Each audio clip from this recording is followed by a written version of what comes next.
Hello, my name is Kim Sauer at APEX 2015. I'm joined today by James Rathburn from HSIO. James, good to see you. Thank you.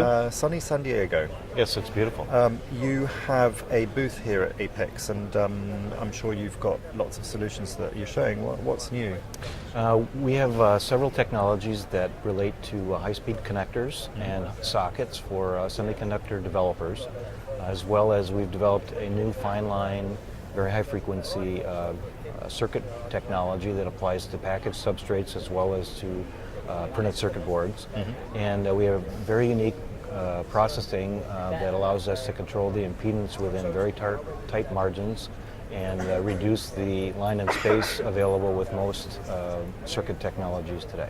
Okay, so lots of developments obviously going on with the PCB and the miniaturization, the density, and Yes. those are solutions that deal with that because it's getting smaller, it's getting denser.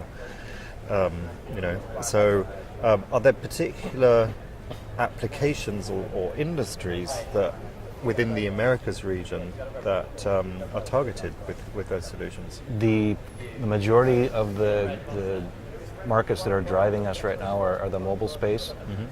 There's a big change in processor architectures coming with much higher bandwidth and processing speeds, thermal management issues, finer densities, and our technology is used by the people that are developing the next generation, either silicon or handsets, tablets, that type of thing, for validating those platforms to make sure that everything runs properly and Sure. that the chips function. Now, traditionally, a lot of certainly handsets, mobile phones, are being mass-produced Yes, over in Asia. correct. Are you finding that the R&D, the development, is taking place in the US and in these markets, and then the actual manufacturing is sent over to Asia? I think that's probably a good general rule. Yeah.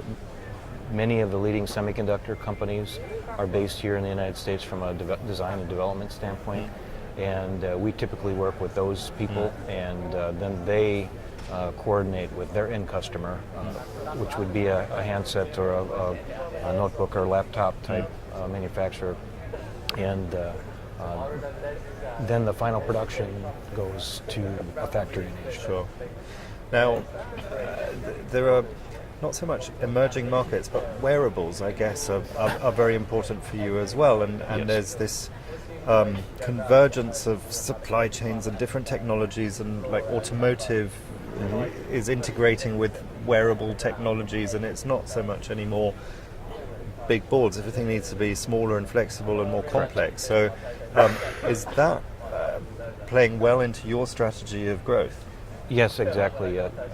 The advancement of a lot of the Internet of Things and wearable technologies means there's many signals flying through the air, and the accuracy of the pathways is very important. And our technology, HSIO, stands for high speed input output, so we enable much higher frequencies and much more accurate interfaces than the traditional technology. Okay, so lots of opportunity, therefore. Yes. Which is encouraging.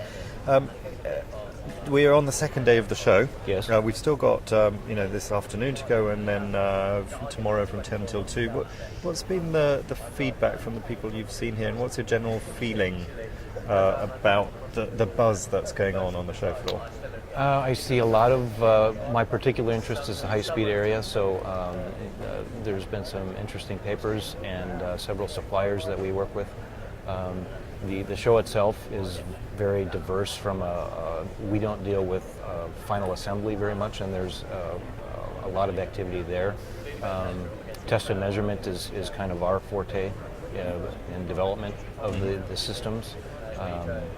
That would be probably the main areas that I'm personally interested in, and I see big advancements coming. Excellent. Well, James, thank you very much for your time. Thank you. And good luck with the rest of the show. Thank you very much. Thank you. Bye.